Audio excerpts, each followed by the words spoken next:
шашыңнан.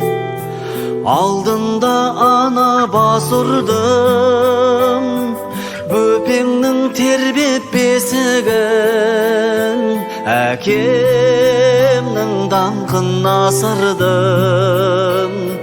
Елеусіз емес еш бүлгім, кем қылмай елден өсірдім. Жақсымыз болса жар салып, қатеміз болса кешірдім. Қашанда балам қарыздар саған, жер бетіндегі ең сұлу адам ол менің анам.